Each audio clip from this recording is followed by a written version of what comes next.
वाराणसी में चैत्र नवरात्र के प्रथम दिन माता शैलपुत्री के दर्शन के लिए उमड़ा जनसैलाब। चैत्र नवरात्रि आज से प्रारंभ हो रहा है। 11 अप्रैल को इसका समापन होगा। इस साल चैत्र नवरात्रि पूरे 9 दिनों की है। इसे शुभ माना जाता है। चैत्र नवरात्रि के प्रथम दिन कलश स्थापना करते हैं। इसके बाद माँ दुर्गा का आह्वान करते हैं। फिर नवरात्रि की पूजा प्रारंभ होती है। नवरात्रि घटा स्थापना एवं महत्वपूर्ण कार्य है। उस दौरान जो बोना भी उसका ही हिस्सा है। कलश के नीचे उगने वाले जो हमारे भविष्य के बारे में कुछ संकेत देते हैं। नवरात्रि के प्रथम दिन माँ दुर्गा के प्रथम स्वरूप शैलपुत्री की पूजा करते हैं। माँ शैलपुत्री आदि शक्ति माँ दुर्गा की प्रथम स्वरूप है। नवरात्रि के प्रथम दिन इनकी ही पूजा करते हैं। इन्होंने पर्वतराज हिमालय के घर कन्या के रूप में जन्म लिया था। उनका नाम शैलपुत्री रखा गया। पौराणिक कथाओं के अनुसार प्रजापति दक्ष ने भगवान शिव के अपमान के लिए सती और महादेव को यज्ञ में आमंत्रित नहीं किया, तो सती शिव जी के समझाने के बावजूद यज्ञ में चली गई। वहां महादेव के अपमान से दुखी होकर यज्ञ की अग्निकुंड में आत्मदाह कर लिया। वहीं सती अगले जन्म में पर्वतराज हिमालय के शैलपुत्री के नाम से प्रसिद्ध हुई। इन्हीं को पर्वती और हेमावती भी कहते हैं। इनका विवाह भगवान शिव से हुआ था। देखें पूरी रिपोर्ट।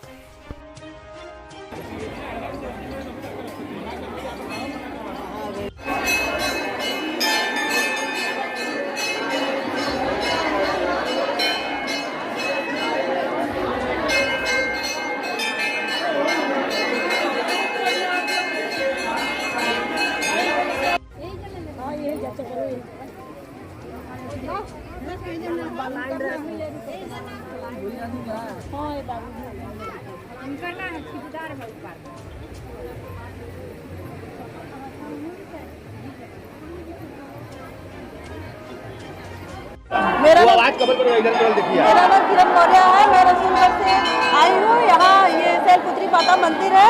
यहाँ का बहुत मान्यता है, लेकिन भीड़ बहुत ज़्यादा है। प्रशासन को उसको अपनी कंट्रोल पे करना चाहिए। माँ का दर्शन करने से ऐसी मनोकामनाएं पूरी होती है। हाँ, माँ का दर्शन करने से बहुत सी मनोकामनाएं पूरी होती है। यहाँ पहला दिन दर्शन होता है। बिल्कुल बिल्कुल बिल्कुल। जितना नाम और परिचय आप उसको थोड़ी देखिए, नाम और परिचय। मेरा नाम कवि मुनिंद्र कुमार पांडे। मैं जन कल्याण परिषद वाराणसी का प्रादेशिक सचिव हूँ। नवरात्र के पहले दिन माँ शैलपुत्री का दर्शन किया जाता है। कैसी मान्यता होती है माता की?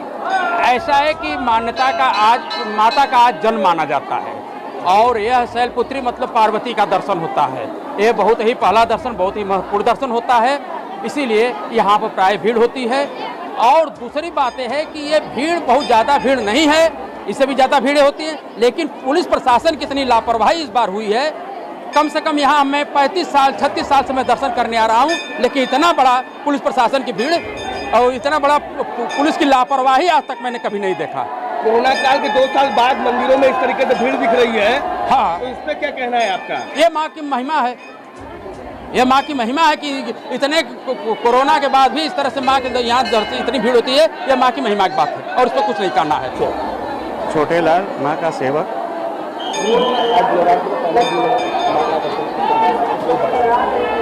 आज बासंती का नवरात्र है। ये आदि शक्ति माता शैलपुत्री हैं, जिन्होंने सृष्टि की रचना किया है। और हमारे काशी में आज बासंती के नवरात्र में गौरी दर्शन का पूजन का महात्म है, जिसमें पहले दिन से लेकर के मुख्य निर्मालिका गौरी से लेकर के महालक्ष्मी गौरी तक की दर्शन 9 दिन होता है। माता दयालु हैं। माता की कृपा से कोरोना समाप्त हो गया। माता से मैं प्रार्थना करता हूं कि पूरे विश्व में सुख शांति रहे। यूक्रेन रूस का युद्ध भी समाप्त हो, क्योंकि जीवन ही अमूल्य चीज़ है। सबको सुखी माँ रखें। कोरोना के 2 साल बाद गुरुजी मंदिरों में इस तरीके से भीड़ दिख रही है और प्रशासन की लोग श्रद्धालु बता रहे हैं बहुत लापरवाही है। इस पर क्या कहना है? ऐसा है कि कोरोना के बाद भक्त जो है उमड़ पड़े हैं, माता के दरबार में मत्था लगा रहे हैं, अपनी मनोकामना पूर्ण कर रहे हैं।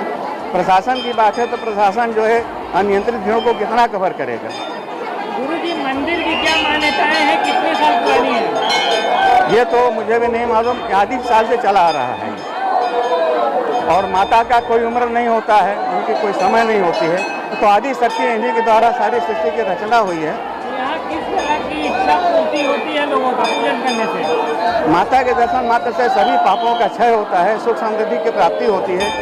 जो पुत्रहीन है उनको भी पुत्र की प्राप्ति होती है।